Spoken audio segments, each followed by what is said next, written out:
This is the video review of Action Comics number 23. This is my first time reading an action comic. I don't know why I just did this. Instead of a Superman comic.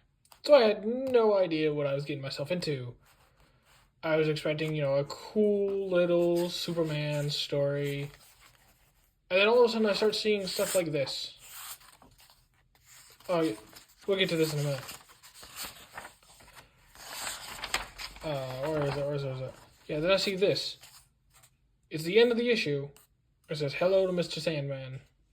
Like, okay. That's not it, right?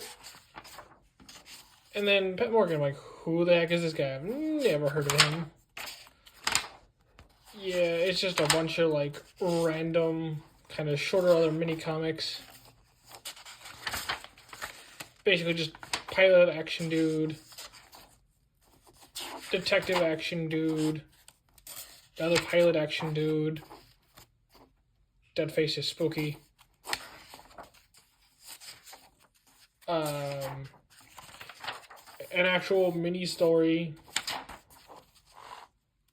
For those of y'all who read these original action comics will know exactly what it is. Another pilot dude. I just hit my camera. That's not great. I hit it again. But this is the story that I found to be the second most interesting. Zatara.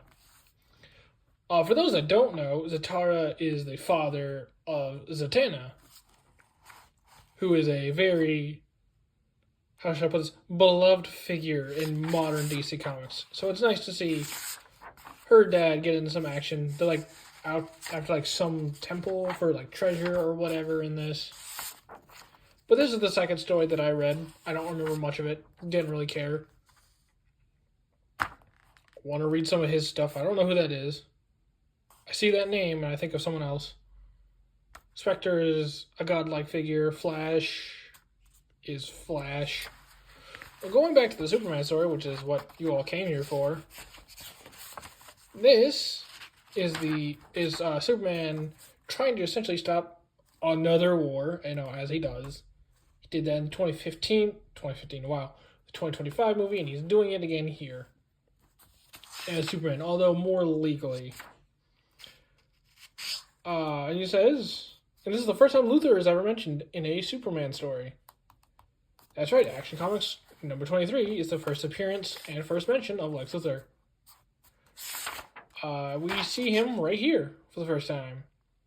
Yeah, that's Lex Luthor. Red hair and all, just like how his later origins come to depict him. Superman has no idea who Lex Luthor is, which I thought was the most interesting.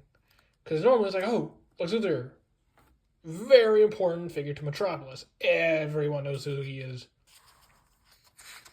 Shoot, Clark even mentions him to Lois, and Lois is like, who the heck is that?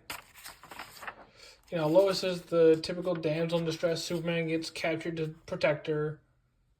And this is the first time we see, at least I think it's the first time, we see a weakness for Superman. No, that's not kryptonite. That would not come until, years later. But yeah. So Superman breaks free, beats Lex, and then he dies. Because he's got, some flying city thing or whatever. I need to stop hitting my camera. But yeah. That's how the story ends. Superman wins and Lex Luthor dies. Kind of a meh story, to be honest. Not nearly as funny as Superman number 1. So I'd say about 6 out of 10.